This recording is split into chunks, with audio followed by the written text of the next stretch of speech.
Hello and namaskar. Good evening and welcome to Shitalath Conversations, yet another Sunday evening 7 p.m. IST show. This is your host Jugal Kaul greeting you from the studio of Shitalath Conversations. I hope you are all enjoying very well this Sunday because every Sunday evening we meet for this wonderful, historic, illustrious shows. I'm very indebted to all of you, all the followers, admirers of this program, for gluing it to this program every Sunday and making it a very, very immortal one. Shitlath conversation has become, very, very, what do you call it, very easy and comfortable and very likable show for the people who are quality conscious, who like honesty, who like research. So in a way, we it is all because of all of us, all the people who are contributing into it. I know we have a very, very elevated and elite audience who come every Sunday to join Shitalath conversations. They wait every Sunday rather for Shitalath conversations show. And every Sunday we have a great personality to talk about the times of Kashmir, the shades of Kashmir. In a way, Shitalath conversation, somewhere down the line, I should not be exaggerating. It is like a lighthouse in a very, very turbulent sea, a sea which is dark, which is turbulent, and somewhere down the line, it takes us back to the joy, to the sunshine at our backyards, the streaks of our civilization, contours of our civilization, our ancient wisdoms, our colors, our landscape of social ecology, our all living patterns, our towns, our life, bustle of life, our culture, our musicology, art, literature, everything. So in a way, it is a kind of it gives us a respite. It is said that you should never remember a bad day. Let's go for the those times for which this wonderful land of Kashmir, the crown of our country, India, has always been known as the crown of India, as well as the cradle of India, as well as the cathedral of India. So this wonderful land, nestled in the Himalayas, majestic Himalayas, is very inspiring one. And here we are unfolding every Sunday, very honest, very integrated, very to the point, very research based conceptionology, and very, very first hand experience, organic experience of our great visitors who visit us every Sunday. Till now, we have been covering almost all the aspects of the Shitala, of the all the shades. But yet again, the civilization, Indian civilization, Vedic civilization, and of which Kashmir is always part, and some civilizations, some Sufi civilization as well. They are the endless core of things, endless areas where we can talk, but in truthfulness, in quite authenticity, in research based things. Nowadays, we in a times when we have the WhatsApp University, Facebook University, it is very difficult to find the truthful thing. There are a number of books coming on nowadays. They become the art historians.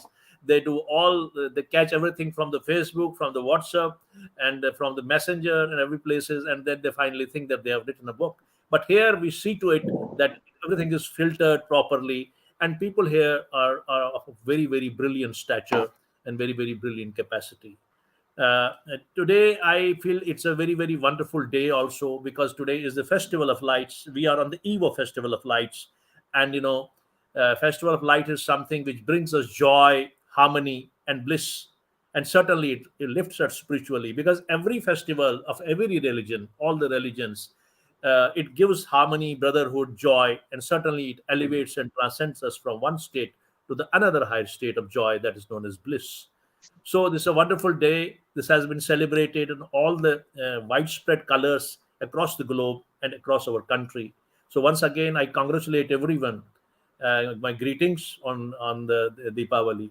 I would like to present Nazir Akbarabadi. If you know Nazir Akbarabadi, was the 18th century Indian poet known as father of Nazm. I would like to just put his few lines on Deepavali, Diwali. हर एक मकाम में जला कर दिया दिवाली का, हर एक तरफ को उजाला हुआ दिवाली का, सभी के दिल में सबा भा गया दिवाली का, किसी के दिल को मजा खुश लगा दिवाली का, अजब बहार का है दिन बना दिवाली का. So that was Nazir Akbarabadi. So with that, I would like to say this is also a beautiful month, and I have a very personal liking for the autumn. October, it is an interface between the winter and the summer. In a way, it just symbolizes an interface between the birth and the rebirth. So this spontaneity in spirituality is expanded in terms of our calendar month. So this is very serene, as divine, as serene, as spiritual dimensions are. So the fallen trees all over the world, the season of fall, everybody knows. And there is a serenity, there's a joy, there's a very shimmering sadness also. Sadness, the spiritual sadness, but it is elevating, it's not depressing.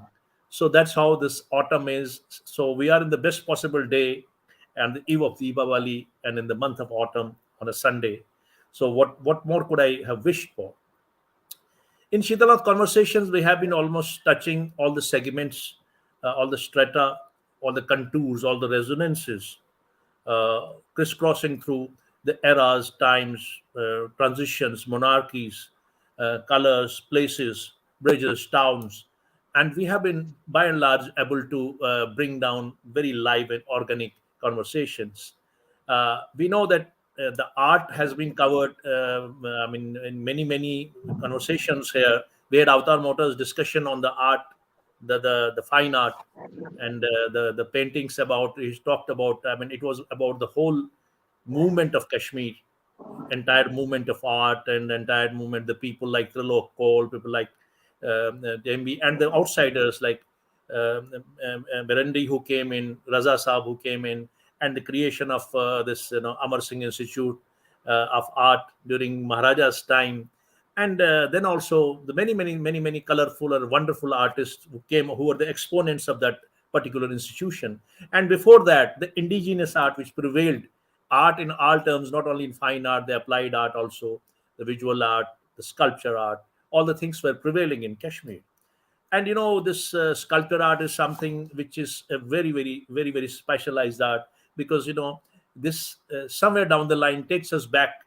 It can prevail upon a civilization. It is a mirror of a civilization.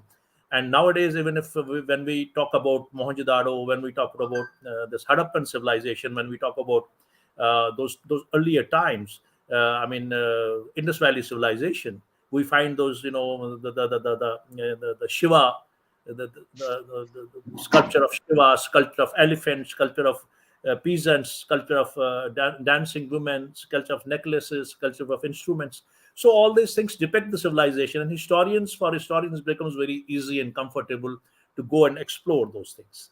And we have this, in the universal level, at the global level, we had many people from Michelangelo to Bernani, Rodin to Constantine, and then Henry Moore to the Levitt.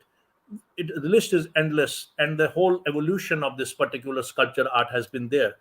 But I have personal opinion that I'm not opinionated, but it's a very rational opinion that West, we have been all about the muscular external dimension of human existence, its aesthetics, its color, its fascination, its celebration, but all in the external dimension. We in the Orient now, after the mid of this century, this the diversion towards of our artists towards the Orient, because people from here, the great artists from here, they went into the other parts of the world, and the people from other countries, from Western countries, came to India, and they researched, and they understood the spiritual dimensions of India, of the Oriental wisdom, not only India, Iran, and other places.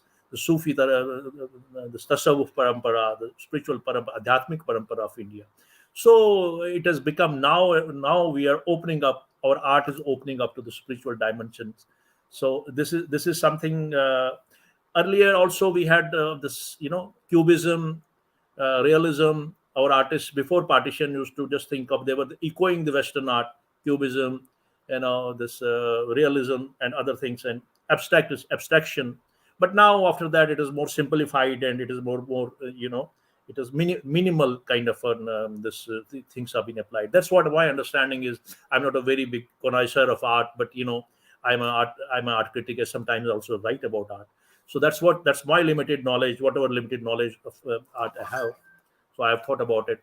Today we are very much privileged and we are very much delighted to have in our studio one of the most respected, very eminent international visual artist whose extraordinary work in this sculpture art has brought him laurels across the globe. It is widely acclaimed, and he is at the forefront of a new dimension and new concept of this art, the sculpture art. I mean, materialism, metallization of the thought is what his concept is, what his future generations, the generations following him, are now using, utilizing, researching, and moving on in that particular concept. He's a very widely traveled, widely decorated, widely rewarded, widely honored personality. His full length life is devoted to the field of art, to the field of this art, and he has done a lot. Many his exhibitions are all into the main prestigious venues, solo exhibitions as well as the combined exhibitions. And he has been granted from Pollock Kressner and Gottlieb foundations for doing mega and momentous work of monumental work across the country. And they have their beautiful titles in Jammu Kashmir and Jammu University. We have the seat of knowledge, and there is one work which has been done there. He has done work as well as Benares and many other places. I'm talking about Padamshri Rajinder Tiku ji. Rajinder Tiku's name is shining across the globe for his work of his shine, work of his brilliance, and we are very much privileged today that we are having an interaction with him. Our discussion will revolve about his life in Kashmir, and then about his art, and we'll talk about his movements across the globe, and his treatment to the art, his message for the world. So, with great reverence and great love and great warmth and affection and honor, let's welcome to our studio Sri Rajinder Tiku Sahab. Tiku Sahab, you are welcome into the 70th Sheetalnath Conversation show. It's a great delight to have you on our show. Thank you, Jugal. Thank you for having me. Thanks a lot. Tiku Sahab, as per the program, the structure of the program is as per the practice in vogue, because this is a program which I mean, it's a prism, it's a binocular through which we take the great personality who comes here to the Valley of Kashmir, and we talk about your sensibilities, because you are already in your sensibilities of that of an artist, your growth in Kashmir as a child, where you were born, and the places where you lived, what had the surrounding effect on your mind, and how did you feel while being as a young student of school and college, inspirations, festivals, celebrations, bonhomie, color, culture, all these things, all these dimensions, beautiful dimensions, which you must have witnessed during your childhood, would like to share with your audience. Please elucidate. I was born in a village which is called as Village Vadvan. It is in Right. Tehsil Badgaon, and my childhood was spent there, and my schooling also started there. And we lived in a very pristine environment where we had streams and trees and wonderful landscape around, and we used to have every luxury people have in the villages: very clean water and very clean Ah, air and beautiful. a great landscape and wonderful congenial environment for living, and also a great environment for education, because we at our place we had one of the oldest schools of whole of that region. And uh, so the area of education was very strong in our village, and it catered to other villages also around. So we had wonderful system of education, and that's why we got a great number of people who got educated initially from our village, and then they reached at very prestigious and very distinctive places around the world. That's one thing. And the other thing is that we had an environment which would, as a child, I remember it would buzz with political thought and spiritual thought and pragmatic thought altogether. Agriculture, there was a lot of agricultural activity, there was a lot of political activity, and there was a lot of spiritual activity because we had uh, some very important shrines in and around our village, which used to buzz with their spiritual practices all around the year and at some special occasions very frequently. And we used to become part and parcel of those, and it generated a kind of nature. It honed a kind of nature in all of us, and we had a different understanding of life, and we had a very harmonious, harmonious outlook for the life as a whole. And that practice enriched our thinking. I mean, when I say our, I say of mine and whoever was along with me, my friends and my classmates and my cousins and all the family. So we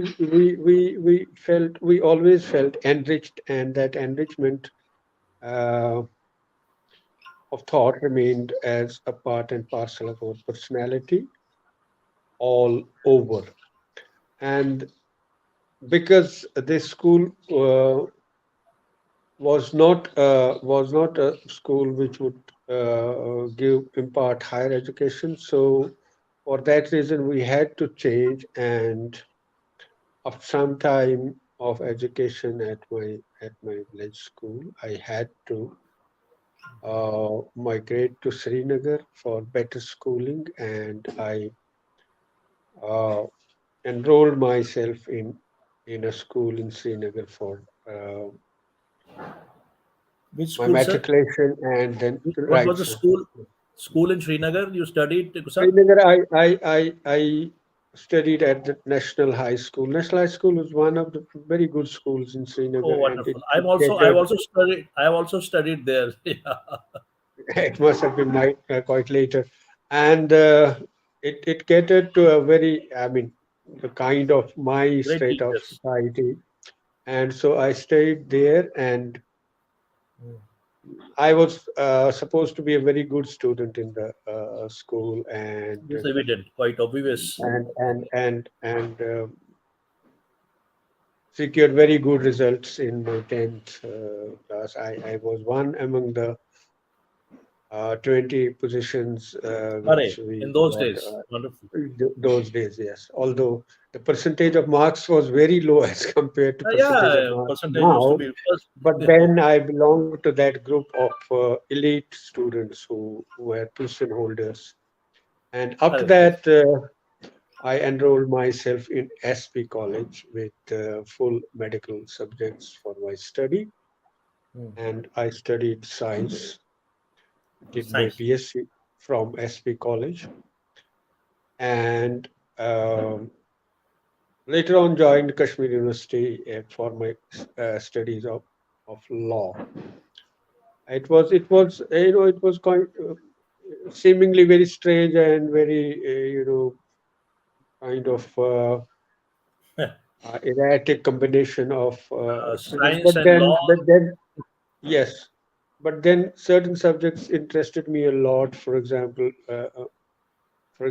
in science, I was very much interested in the subject of botany, and later on, I preferred to do law in order to, I do not know why, because it was a kind of challenge for me, and Oh, I completed law also.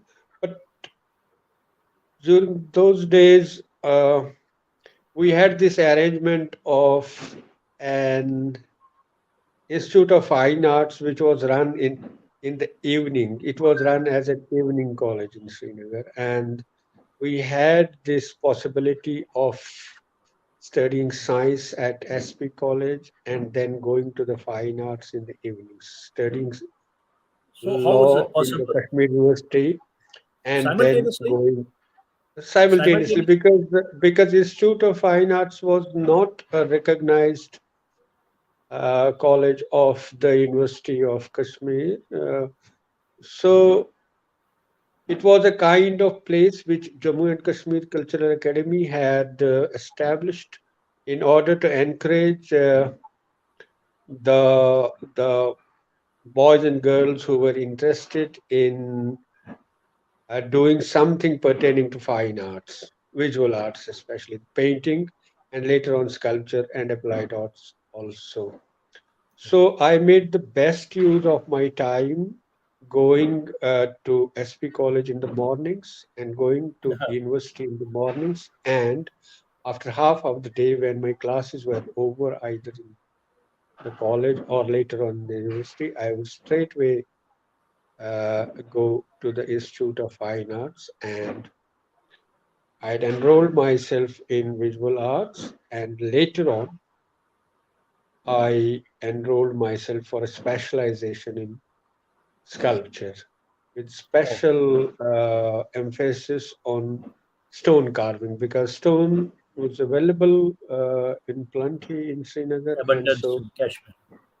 yeah in Kashmir and so we used to do a lot of stone carving and stone is one of the most ancient and one of the most potential materials for sculpture so we had this privilege of getting a lot of stone and learning carving and Correct. That's making great. whatever work we could do at that time in stone. We even, me and my friends, we even used to sit at the roadside stone carvers workshops and Oh, that's so wonderful. So, learn the finery of technique from the stone carving masters who used to make tombstones and stones for architectural purposes and various other things. So that was the kind of activity I followed for many years, and as a result, I completed my science graduation with good merit. I completed my law graduation also with good merit, you didn't and plan to go. You did plan to go with so much good amount of marks and brilliance. You didn't plan to go to some professional college or then practice law as an advocate, become a famous advocate as well. see, I had one very intense interest, and that was joining the Indian Army, and Oh, when I came for the first time from Srinagar to Jammu, it okay. was just to appear for the National Indian Military Academy examination, which I did good in rest of the subjects, but I failed in mathematics because mm, the mathematics we had studied in my village school was almost rudimentary as compared to mathematics which we Elementary. had to solve in question papers for the Indian Military Academy. So I couldn't do that. And after that, everything was similar for me. But at the same time, I wanted to do something out of the box, something very, very creative. So I just glided towards doing visual arts and then taking sculpture for the specialization and I Wonderful. had to face a lot of tough time from my family, from my parents also. But of course, I would always assure them that okay, if I cannot do much with this, with my interest in stone carving, I will revert to doing practice in the court because I have a law degree, I have a science degree, I can go for post graduation in science. Options. So I had all these,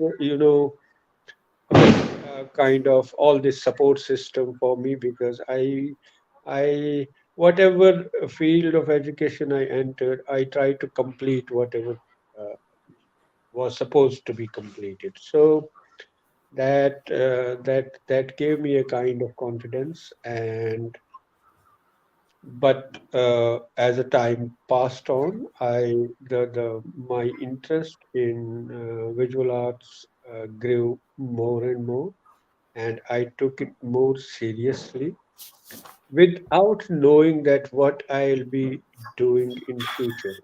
That after learning or after completing the 5 year course in visual arts. I didn't have any idea of what I'll be doing, but I had a very intense feeling of doing something very creative, and that is how it continued on. And so I did all these courses, which were pretty academic.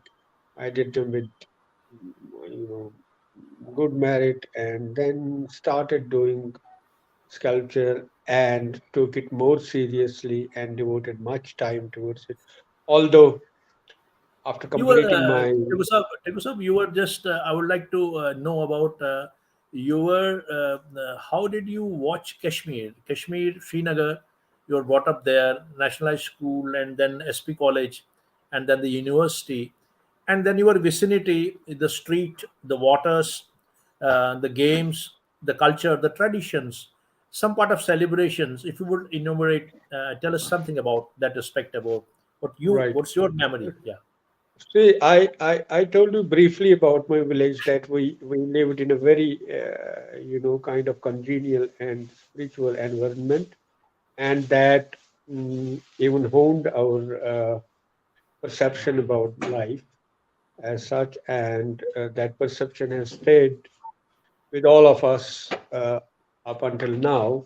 And insofar as the city of Srinagar is concerned, where I spent a lot of time, for my education.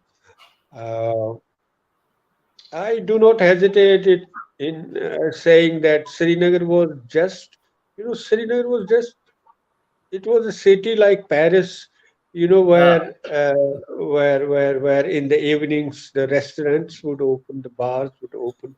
We had cabarets, we had discotheques, and we had bookshops, which were, world you class you had you bookshops. had Where you had discotheques. We had discotheques in Srinagar. we had when I was in SP College, I think Yeah. in second year of TDC, we had the Asia's best discotheque in Srinagar, which was called as Gold Dustin. The building is still there. You can go sometime when you Oh, go to Polo View, you will see that. But it was a discotheque which was declared as one of the best discotheques in whole of Asia. And I have been there, and we used to go as young people. We used to go there. We had cabarets, and cabarets were only in Srinagar and in Bombay. Delhi was, I mean, it was that's a no news for place me. for a cabaret. So that is what Srinagar was, where elite would, Venice of the uh, East. Moorcraft called it yes, Venice of the East. descend on Residency Road in the evening, and people would talk. We had a buzzing with activity coffee house where you could Coffee brush house. shoulders with, yes, where you could brush shoulders with anybody like Raza, Hussein, Ahmed Ali Sadar Hussain. Jafari, Brahim Asum Raza. I mean, I have Rahim seen Hussain. these people having coffee, and as young students, we would just come out Has a from said. SP College and go to the coffee house and, be around for a while, even if we would not have coffee, but we would be around for a time. And it was such a lively environment. And the college, SP College in itself was Yeah. it was such a fertile place, such a educationally such a Legacy. rich place where, I mean, you breathe in the values of life, you breathe in the knowledge, you breathe in the language, everything. It was just great. And whole of the environment of the city of Srinagar as such was Great. so great. And in summers it would be frequented by an enormous number of tourists coming from outside, which also was a great experience for us as youngsters. And so, in fact, we never wanted to move out of that place at any moment of time, because it was such a magnetic place that it would not leave anybody. to go here and there. So that is what Srinagar was. And we had some of the best bookshops like Kashmir Bookshop, where you could get the latest publications from all over the world, where you had got the arrangements of sitting down and reading the books. So I must have read dozens of books in the shop only because the shopkeeper, the grand Sardarji, would make arrangements for us to sit. And if we didn't happen to go for 2 or 3 days in between, and later on when we went there, he would ask that why didn't you come yesterday or day before yesterday. So he was so concerned about our you know habit of reading. So that is what Srinagar was. That's what Srinagar was. So So I mean, it is I seldom we remember find such movies. Yes, please. I remember once Larry Collins and Dominic Lapper, who wrote these Freedom at Midnight, Is Paris Burning, Oh Jerusalem, the duo writers. I found one writer standing there in the that famous book stall, and asking that how many copies have been sold. So it was an Yes, international place. I mean, all the world class writers, yes, authors, yes, yes, yes, yes. they used to In fact, inspire in them. fact, some of the books at that time which were released somewhere in New York, they would be released after 2 days in Srinagar. Only after 2 days after they were released in New York, they would be available in Srinagar after 2 days. So it was quite Same was about the potential. cinema as well. Cinema was the same, We, we had we had we especially had we had great cinema houses, and we had greater movies being shown in those cinema halls. The Hollywood, and some film festivals being organized in Srinagar, where we would go for a week continuously and see some of the best movies from all over the best world. movies. So that is what. And then come spring, it would be all aromas and fragrances. Come winter, and it would be all you know romantically white, Autumn, and beautiful autumn, autumn spring, autumn was just beautiful, beautiful. dazzling. So it was a place really which had been designated as heaven on the earth. And Best one. education was very, very strong. In fact, the most important concern to any Kashmiri would be a good house to live and education for the children. Education for the children was the first preference, and good house to live was the second. So we had a very, very strong tradition of refined education in Srinagar. Yes, we had the best possible teachers. Kashmiris were the great teachers, whether it was in school or the university or the college level. They were the great teachers. Yes, in fact, whosoever I have, you know, seen as my teacher, or whosoever has been my teacher, has only been a great teacher. And in fact, we learned much about fine arts in SP College rather than at Institute of Fine Arts, because we had these teachers of English language who would teach us various subjects pertaining to art, and our art practice was respected by our teachers in SP College, and later on in the university was highly respected activity from us for those people. Yes. Tiku Sahab, will be, I mean, never ending talk on Kashmir, because it is such a beautiful subject, and you have lived there as an artist, as an Yes. expressionist. You can will go on, and we'll love to hear about those stories. But then we have to see the format of the program. So let's now come down about your work, body of your work. First of all, we'll start with we'll just crisscross through the whole journey, but let's begin from somewhere. So let's start with your body of work. uh, which is acclaimed. So let's know about, let's as a common man, let's the people who don't know much about the sculpture art, they have seen it as a onlookers, as a witnesses. It has created some curiosity and expression and feeling in them. But then again, most of the people don't know. You are a man of artist of international stature. You are. I would like to know your form, structure, substance of your work.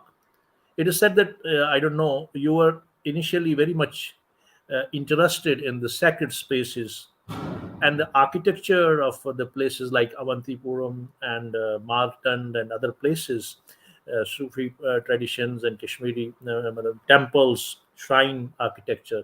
They had an impact in your subconscious mind.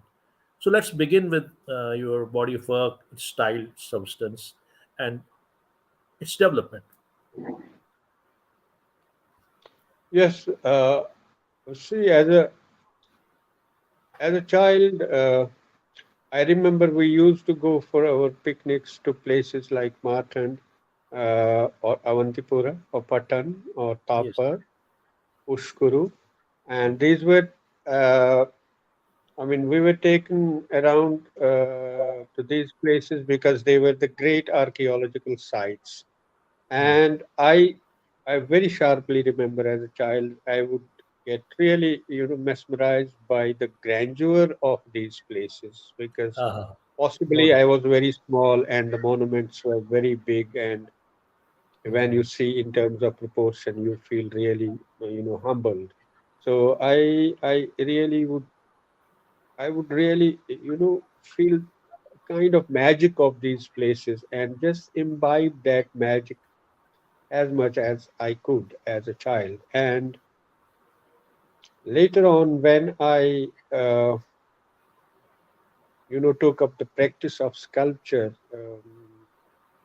formally, uh, I could see in retrospect that those uh, earlier feelings of looking at that grandeur and looking at the grandness of our tradition, it had Yes. really affected me. And I tried to, you know, design the forms which would somehow relate to this ancient grandeur of our archaeological sites, and especially the aspect of silent and sacred around our religious places, around our spiritual places. So I just tried to generate that kind of aura around my forms, which were very, very little, very small as compared to whatever I had seen in my childhood. But then I was just mesmerized by this grand quality of these places to charm human beings. So I just tried to uh, concentrate on that quality and try to create it around the shapes which I did. And this remained a concern in my work for many years. And it has been written a number of times about my work that his forms exude an aura of silent and Or of sacred, silence. That's so silent beautiful. and sacred, and that remained a concern of my in my work for a long time, and it is even now.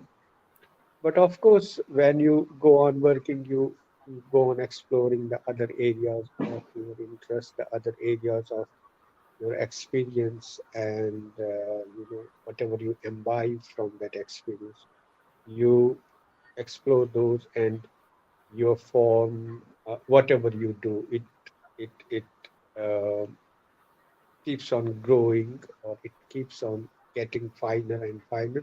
So now things have changed a little, but the concern with silent and sacred, my sculptures are generally termed as, silence generating, sacred generating, and Yes. generating their own space, and or rather, commanding their authority in the space where they are kept.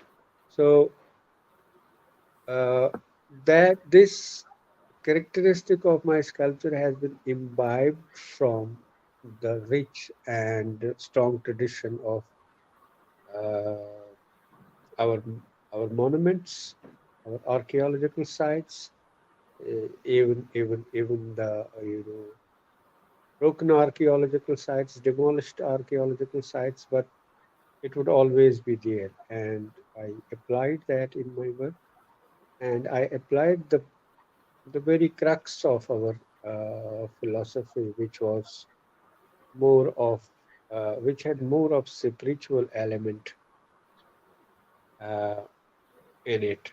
So that becomes visible in my work even now. If even if I do a small little work or a larger work, it becomes visible uh, even now, and I like it personally. Yes. That's so wonderful. So delightful. I mean, I've seen some of their title pictures. You know, there's certainly they give a very feeling of sacred and silence, which you said that that Yes. is the fun. That is basically the larger landscape, larger concept of your essence of your work. Uh, but certainly, we will like to know because it's a large amount of work, large amount of very celebrated work, and the titles of the work. We really want to know about first of all your assignments. Let's begin with your assignments. You had been to the places like Switzerland, Egypt, uh, Israel, and Russia and other places all over the globe. You have been there with regard to your work, and you were there to read something, to teach something, to create something. So let's all Right. know about your work there and your interaction with those civilizations and the people and the students out there. See, my the first place I traveled outside from India was Switzerland, and I was invited to participate in an international sculpture symposium there, where I was only the Indian sculptor. Rest of the sculptors were from France, Italy, Germany, Switzerland, and some other nearby countries. And um, it was basically, in you are supposed to apply to participate in such a symposium, and your project is put before a very celebrated jury, and if you clear that, then you are invited to come, and you are commissioned to do your project at that place. So my project had done well, so I was invited to work there, and I did a work which was in locally available stone, and it's called as water is the element.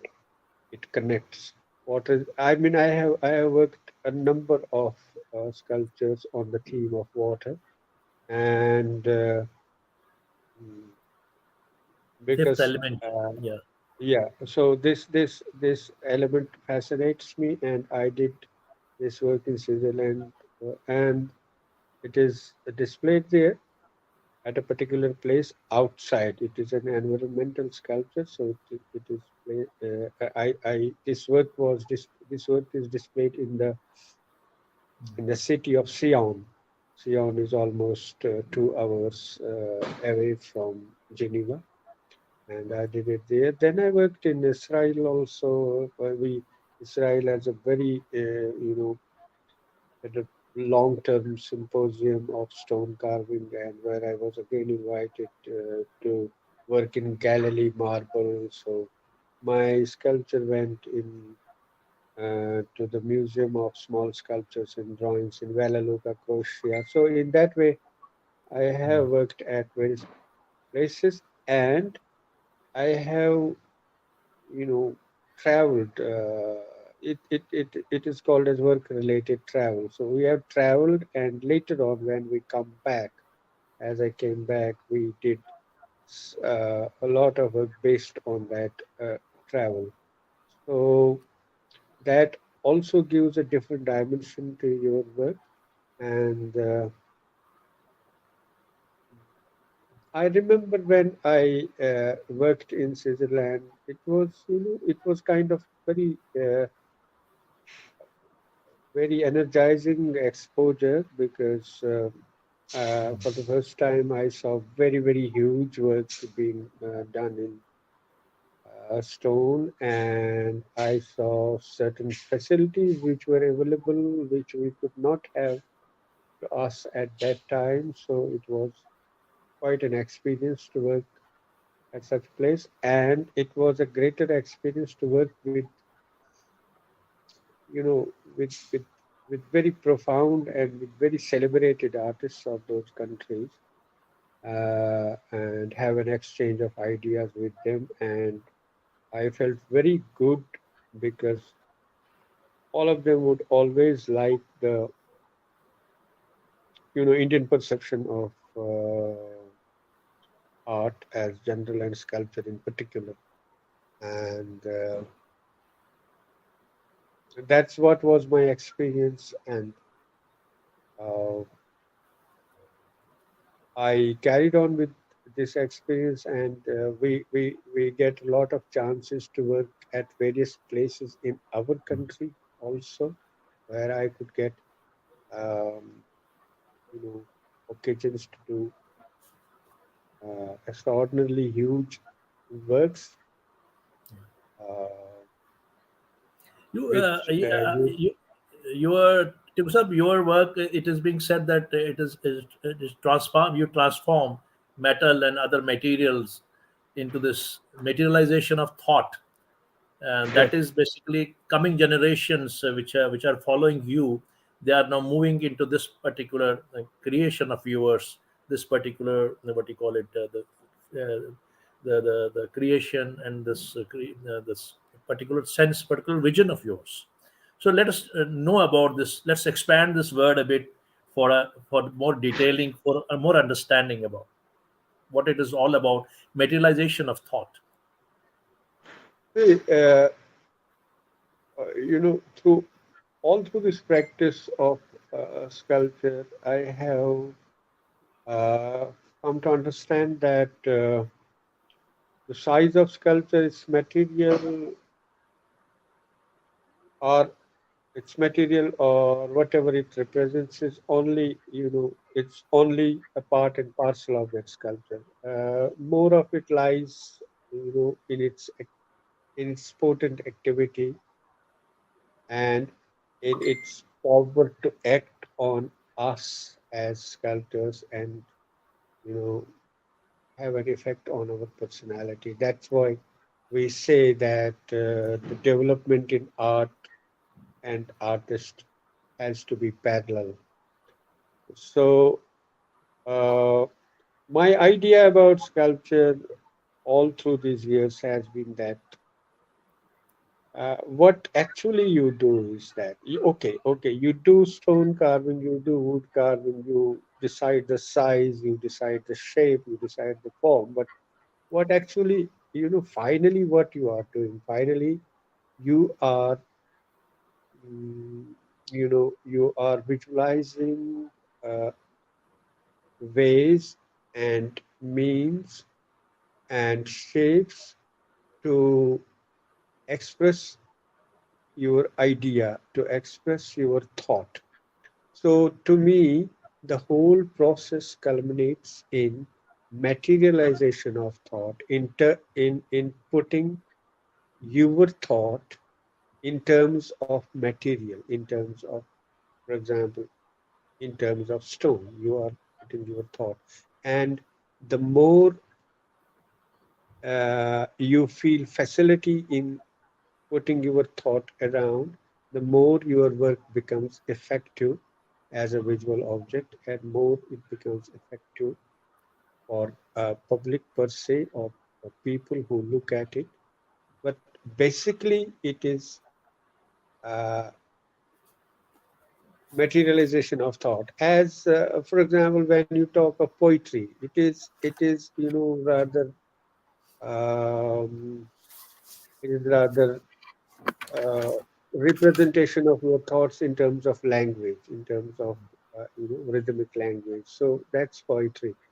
And in the same way, in music, which is highest form of art, highest developed form of art, you just uh, represent your thoughts in terms of sound, voice, and frequency, something like that. So in the same way, I've Vibration. always believed that sculpture is you know materialization of thought, and you have to find ways and means to put forth that thought as clearly as possible so that it is communicated.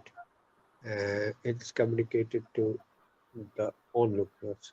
So that has been one of my my main concepts about doing sculpture or about doing any other work in visual arts.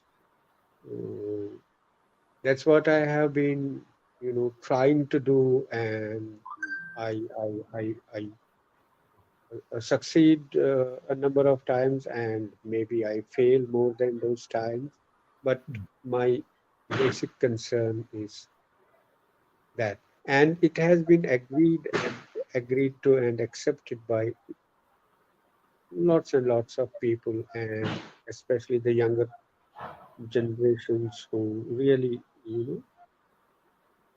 um, follow their explorations in a kind of similar direction as much as possible. Uh, another,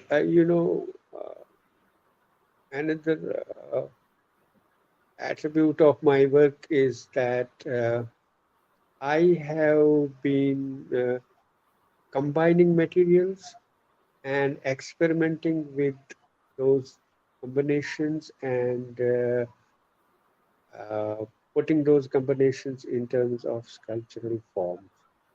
Um, it's a very scientific approach towards use of material, which as sculptors we need to have. Uh, so I have always experimented in combining various materials and then creating an integrated form. So that has been other concern. That has been a physical concern, whereas the sculpture as materialization of thought has been a conceptual predicament with me. Has this development process of your artist within you somewhere down the line uh, being nurtured by the great philosophies, some contribution of great philosophies, great poets, great spiritual concepts of great spiritual masters which you have come through or encountered in your life? So actually, through the course of your studies and through the course of your work later on, you come across a lot number of various works and various attitudes towards work. You come across those, and you just you know look at them, filter them, try to understand their potency, and try to understand their import, and sometimes even you try to experiment with such things. It's a quite natural Process of phenomenon. It's a quite natural phenomenon, and insofar as the theoretical aspect is concerned, I have always been fascinated with uh, uh, uh, there are great philosophies all over the world, but we have one of the most ancient philosophy about sculpture, propounded in Silp Shastra and even in Vedanta. Shiv And Shakti. these things have really helped me to understand this phenomenon deeply. And of course, the various schools of thought uh, pertaining to the practice of visual arts or pertaining to philosophy as such from abroad have they are also very dynamic, and they once you go through, understand and apply those, your work really gets a kind of sheen, a kind of character, a kind of polish. So it's always worthwhile to try and understand the various philosophies which have been or which are being practiced around you, and to which you have gotten access. Uh, and of course, the technical theories about uh, work, they are also very important because they make you to they make they facilitate your dealing with the actual material and actual form easier. You have a very, very wide list of honors, which, of course, there's a. I mean, we can't count here, and we can. I've already explained it in my this promo. And but you got the one of the fourth highest civilian award, Padam Shri, for your contribution in creativity. And Lalit Kala Academy, you have also been conferred and recognized with as an eminent artist. But would like to know about this the grants you got from this great one of the most prestigious institutions like Pulak Krishner and Gotap Foundation. Sorry, Gotap Foundation. Waterloo.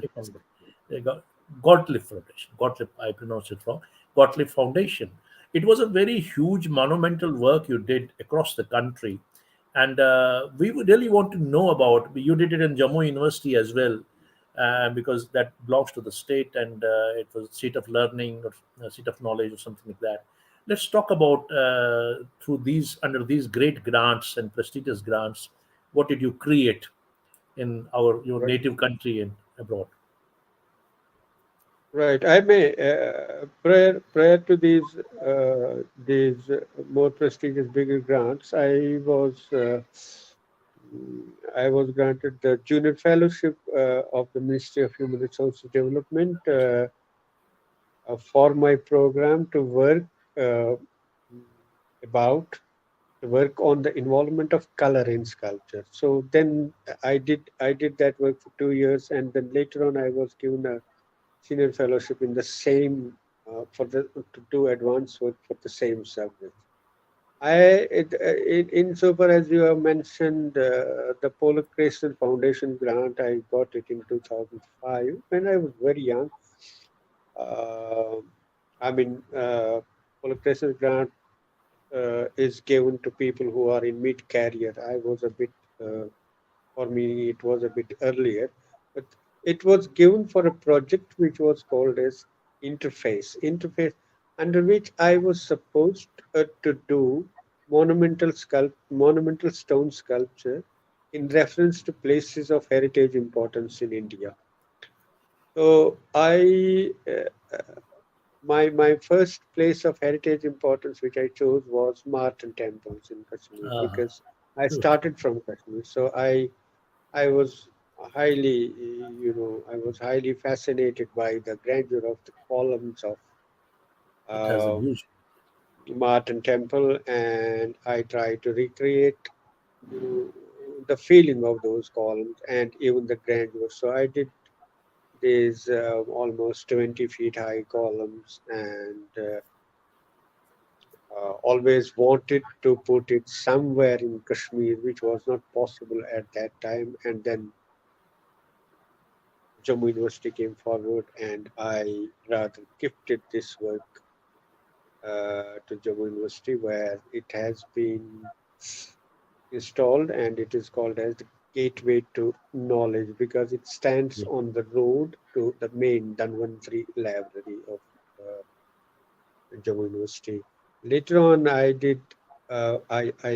went down and I did a work in Gwalior, which is also a place very rich in heritage and tradition. I did it is called as the fallen columns again, because you find a lot of forlorn and demolished archaeological sites in Gwalior. So I took inspiration from there, and I did.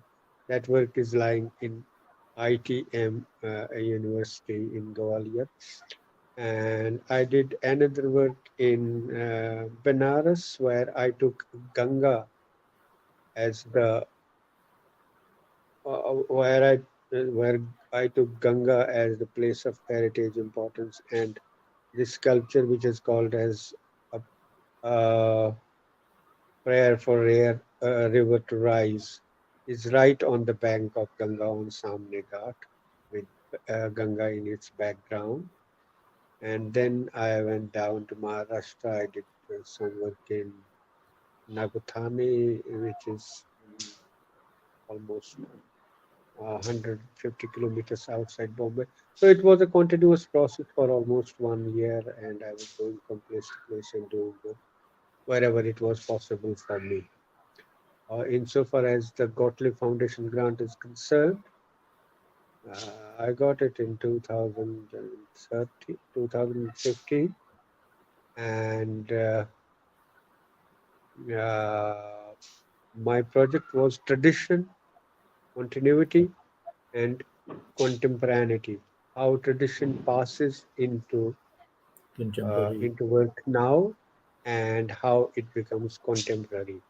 So my references were again Silpa Shastra and South Indian temples and monuments like that. And I did a number of works, especially in Bombay, where I got the facility to do these works with the foundation.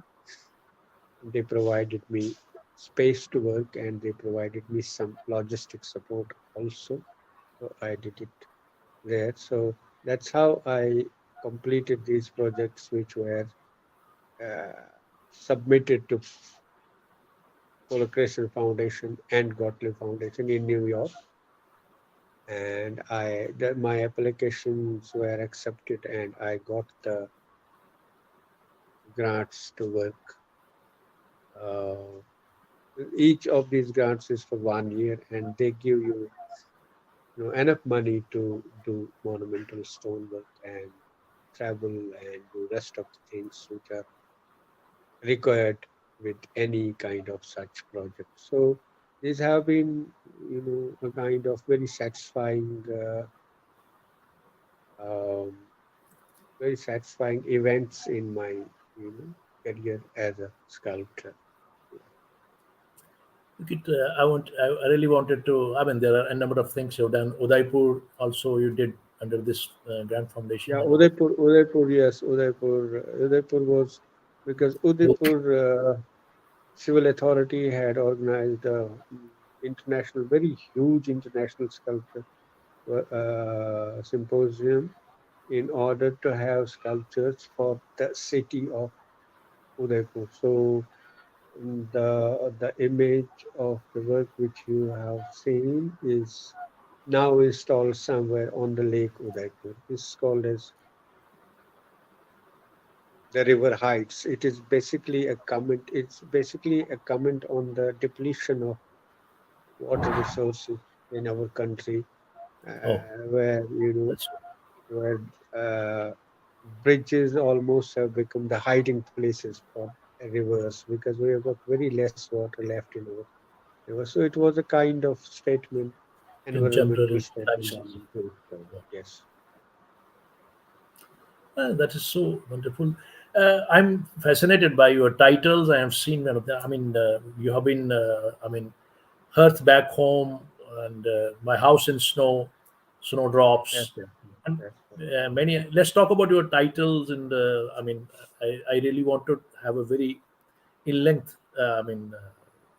understanding about. See, whenever I work, there's a kind of story running in my mind, and somewhere in the middle of that story, I find a clue for the title of my work. So it is how my titles evolve, and each and every title has got a meaning and it has got a relevance vis-a-vis a particular work. And I do not remember a single work which I have not titled for last 45 years now, because it is possibly I know what I am doing, and I want to give an indicator to the onlooker about what I have done. Of course, it is later on up to the onlooker to decide for a particular work in his or her own terms of understanding. But I, with the title, I always provide a window, and through that window, I feel that my onlooker mm, enters into the area of work, and later on finds various explanations for himself or herself. The title has been very, very important for me. It speaks about the clarity of my concept also, and it gives the first pointer towards the meaning of my particular work. So that's how I generate, and most of the titles are related to Kashmir, like snowdrops appear first after the winter. Snowdrops are particularly flowers which grow in Kashmir, or my house in the snow is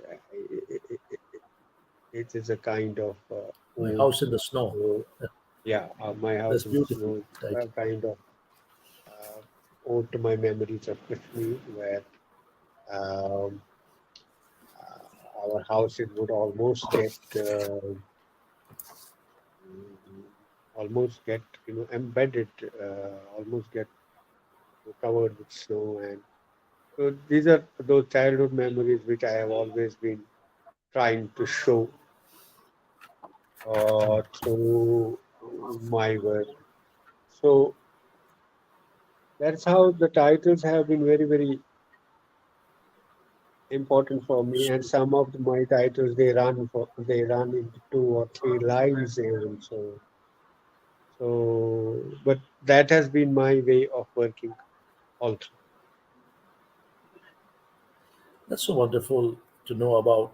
Let's talk about a bit about now about your this exhibition, solo exhibition, and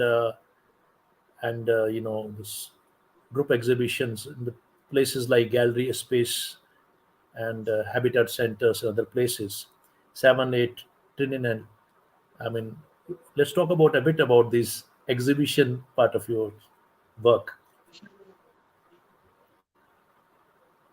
See, insofar as my solo exhibitions are concerned, I started by showing with the Art Heritage Gallery, which was which was which was run by great Mr. Al-Qazi. And in Ah, fact, wow, that Abraham Elkas.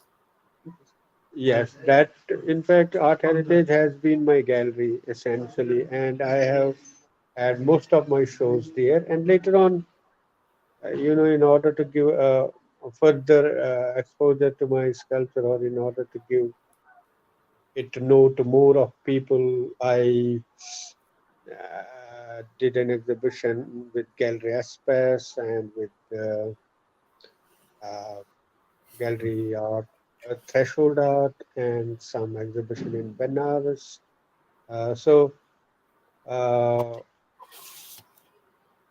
I have been having these solo shows from almost 1988 or 89, and I've been having these solo shows regularly. In fact, for any professional artist, it is very, very important to have the solo shows. And insofar as the group shows are concerned, I cannot remember how many group shows I have participated in in whole of India and abroad also.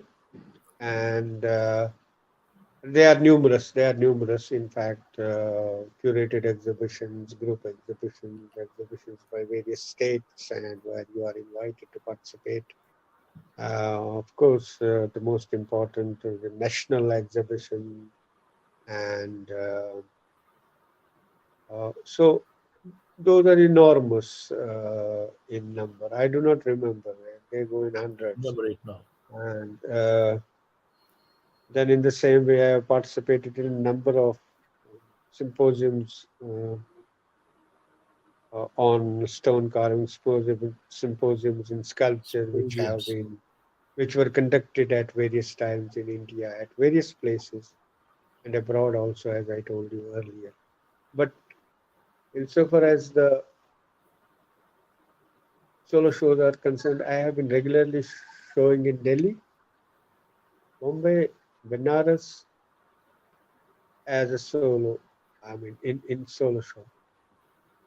Group shows, I told you, they are enormous. Tiksab, you are considered one of the finest teachers of sculpture art. You have been visiting professor to Musashino University, Tokyo, and besides that, laid no norms of history of sculpture art and what is being taught in the textbooks. How do you induce this creative sensibilities and communication of your stylized or visions, your own established visions to your students? See, basically, the whole idea is not to induce my own visions to students. The basic idea is to look for or investigate into their visions, if at all they have some, and then try to hone those visions Catapult. and try to rather prune those visions in order to give them a shape so that they can do something on their own. So it is more of an exercise of knowing the capacities of your student rather than inducing your own capacities into your students. So that is it is true of all the systems of education. It's true of uh, any academics, any better academics. You have to explore the best in your student, and then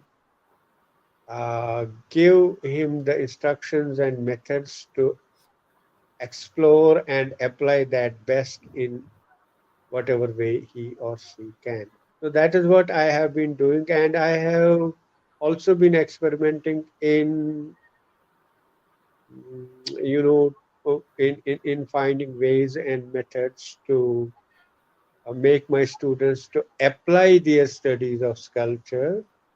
So that's how over a number of years I have been sending my students for study of design to various institutions in India, especially the National Institute of Design, where some National of Institute. my students went and came back with flying colors and are doing very well in their lives now at various cities around the country.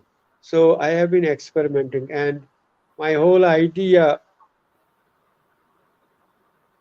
remains to make students to do something which will facilitate their life as such, and then make them to contribute to the area of visual arts in general and sculpture in particular in one or the other way. And I believe in that I have been pretty successful uh,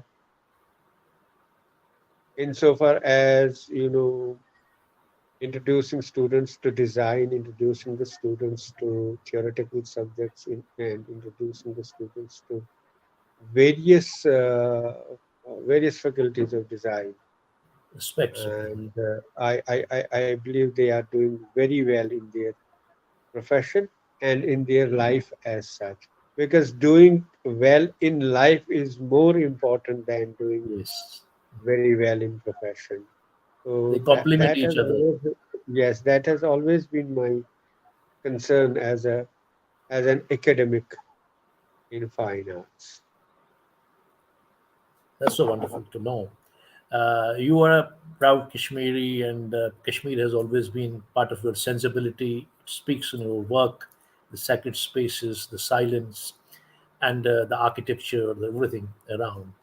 And uh, I would slightly like to go in retrospect a bit from an artist of your caliber and stature.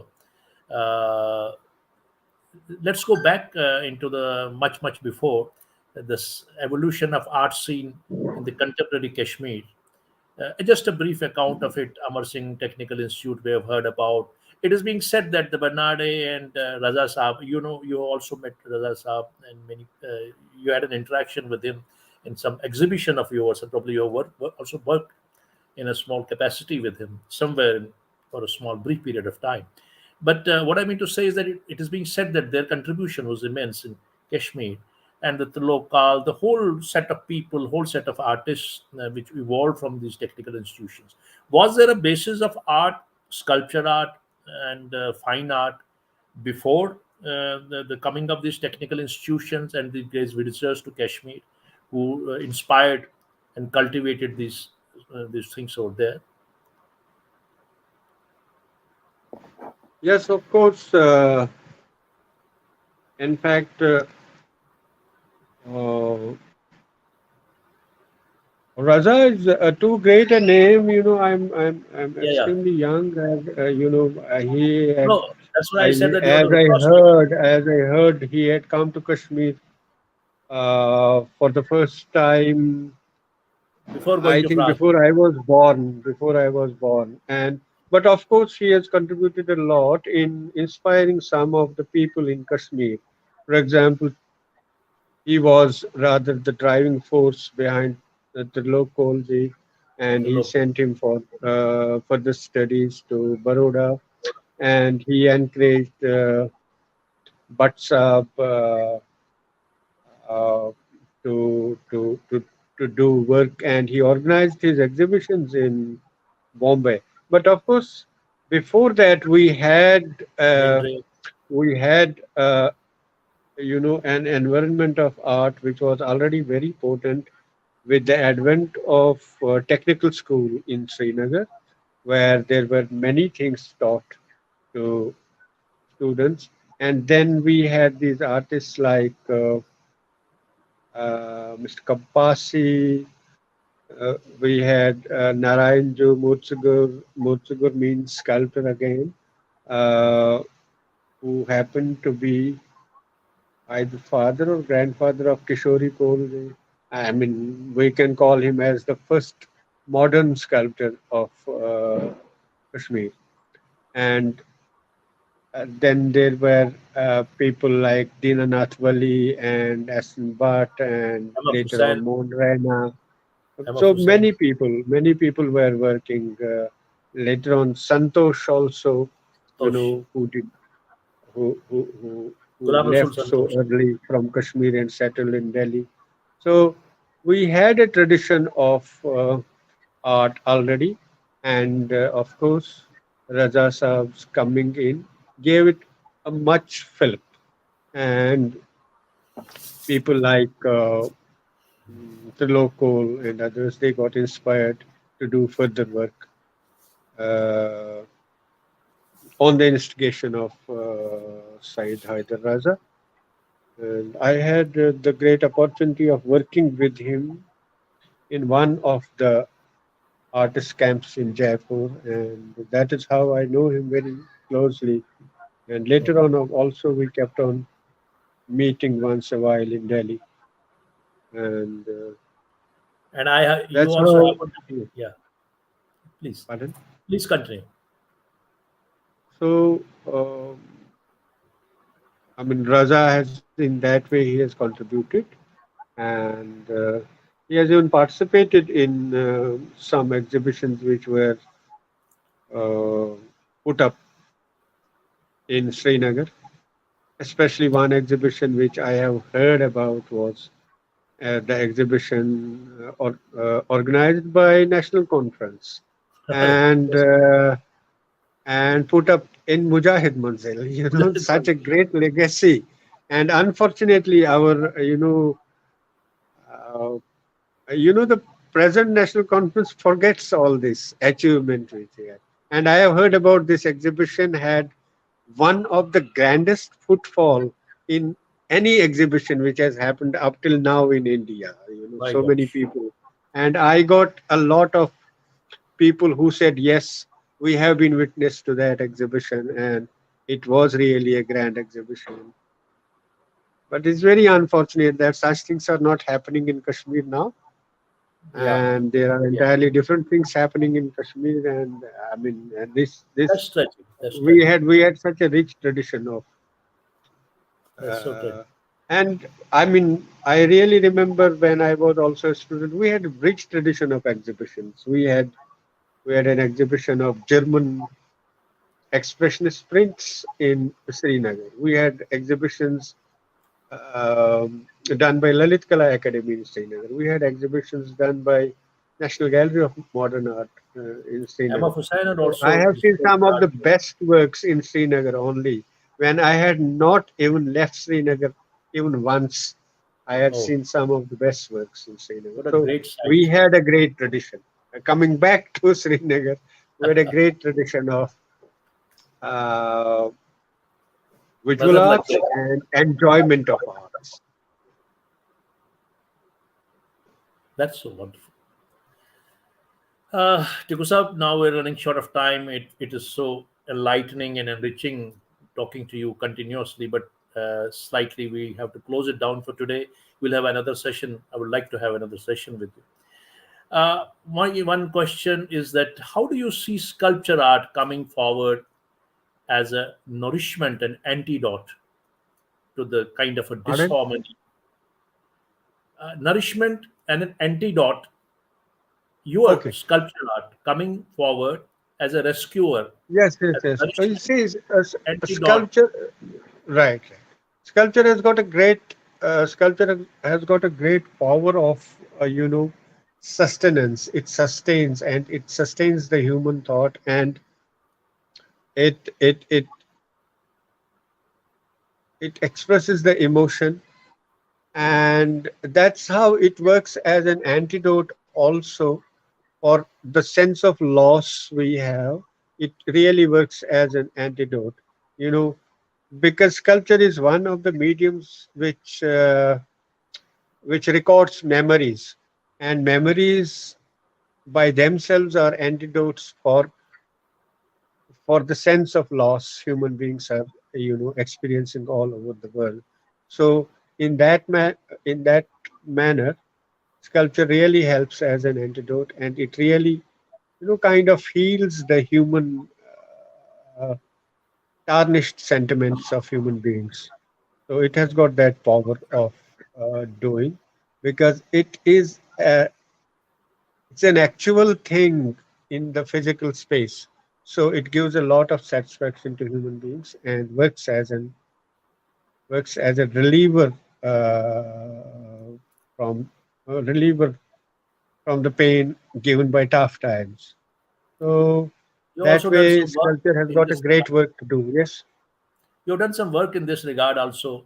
Museum of Memories and some you. Yes, this was one of my projects which I worked on for almost 15 years, although they're very small little works. But then the crux of this whole project was that this museum works as an antidote for the sense of loss, and it is very, very important for public per se, who lose their homes and who have lost their homes and hearths in one way or the other. So it gives them a kind of satisfaction that there is something still, you know, lying there. And I call this whole ensemble of my work as Museum of Memories. And I always wanted this Museum of Memories to be at one place for the public consumption, for the consumption of that public which has really lost many things in previous many years because we Wow. had lot of turmoil, and in fact our society in particular has lost many things, and uh,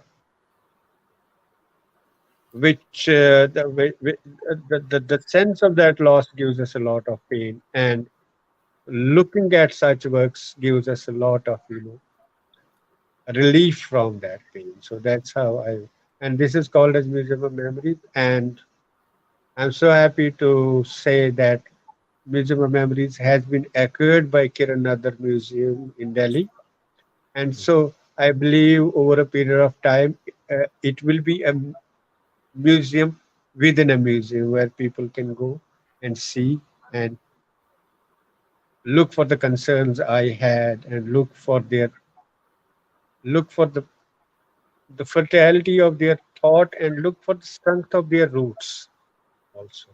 I believe in that. That's And what I think that will happen.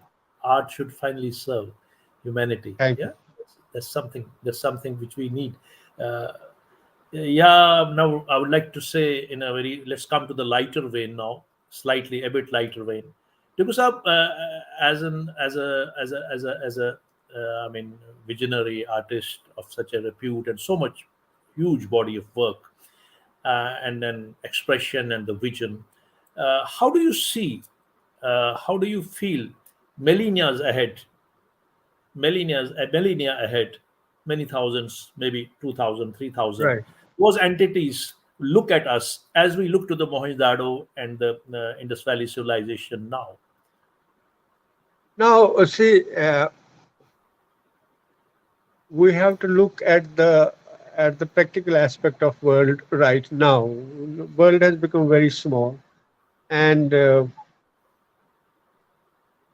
anything is being practiced anywhere now. Yeah, Manjadaro, we came to know after possibly after 1,000 years after it was done, and only very few years ago we would never know what is happening somewhere in New York or what is happening somewhere in Tokyo. But right now, we see the exhibition which is being opened in Tokyo, and we see it yes, right in our home.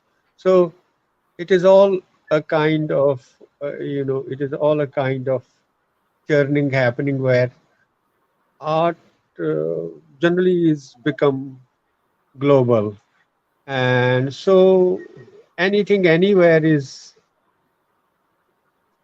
can equally be good seen or equally bad or equally equally bad. good or So equally bad. equally good or equally bad. Uh, and that is the phenomenon of these times. So we may not have, of course, we may have, you know, a, we may have a feeling of that. Of course, these were the great things which happened during It, such and such time. The place will not matter. The place will not matter. Great it will be things the can whole happen anywhere. phenomenon. Entire planet Yes, will yes, be known. yes, yes. That That will phenomenon be is the already difference. happening. So it can happen in New York. It can happen in New Delhi. It can happen anywhere. Yes. So that's so wonderful. With that, I would like to say I will close this, come to the closing end of this, and your message for the younger generation on art and life. Just a two-liner or three-liner you would like to share. I am not in position to give messages to younger generations. They are so brilliant. Yes, But of course, art is something which relates to your mind and body. So you have to do it with. Sometimes you have to do it with your own hands, which people are forgetting these days. And I believe that only will really, make the youngsters to understand the potential of a work when they handle it themselves, and when they enjoy doing it. joy. So I believe that's very, very important. Doing and enjoying a particular Yes, work of art, any work of art, is very, very important for anybody. and about life. Our life decides its own course. We are nobody's to decide the life's course. So we are very small in terms. I mean, in front of life as a monument No, for I, very I few. don't I don't mean it as a metaphor, but I simply wanted to know the kind of challenges this generation is facing. They were not there in our times, our much earlier times. So See, somewhere now, we are facing them. We are facing them as much as we can. We had a pandemic, 2 years yeah, ago, and we faced it. Of yeah, course, there was a lot of loss of life, but we faced it. And there are economic meltdowns. We faced them. There are economic inflations booms. and We everything is going enjoy them. So there is environmental degradation. That all is the around. biggest challenge. That's the biggest challenge. We Even though we will try a lot to face it, we may not be able to face it. It's Yes, very, that's very, true. because it's It will something be very too late. natural. Yes. Thank you very much, Rajinder Tiku sahab. You came and you had it showed your magnanimity to come and join this show of Sheetal of Conversations. I hope this is going to be one of the most memorable shows of a great artist. And certainly, I wish you all the best and thank you very much. I'm really honored that finally you came. Best wishes and good luck. Thank you very much. Your questions were very potent, very pertinent, and that's why I could, make some replies which were also very pertinent. Thank you so much. Thanks a lot, sir. It was a brilliant conversation. Thank you very much. So Thank that was Rajinder Tiku, Padamshri Rajinder Tiku Saab, the internationally acclaimed eminent artist, visual artist, sculptor, the great personality. We went from layers to layers in understanding his work, his art, his understanding of Kashmir, his all other dimensions. So certainly, I have enjoyed every bit of this show, and I hope all of you must have enjoyed it. And certainly, there will be lot many people who watch Shitalath conversations, recorded versions, because we have very dedicated, spectators across the globe, and I wish them all to visit this particular program because it is a very, very deep art analysis by a very great personality. And thank you very much that you came, and thank you very much you joined today. So it is a great pleasure. It's a great pleasure that will. Uh, so with that, I would like to close, but not without a couplet of Ghalib. Today is Diwali, so let's talk what Ghalib says about Diwali. Let's say what Ghalib says. है तमाशा गाह है तमाशा गाह सोज़े ताज़ा हर यक अज़वतान जून चरागनी दिवाली साफ बसाफ जलता हूँ मैं. Thank you very much. With that wonderful couplet of Ghalib Saab, I would like to conclude today's show. Have a wonderful Deepavali. Enjoy your life. Spread love. Love begets love. Live and let live. God bless you all. God bless the world. God bless our country. Best wishes. Thanks a lot. Jai Hind.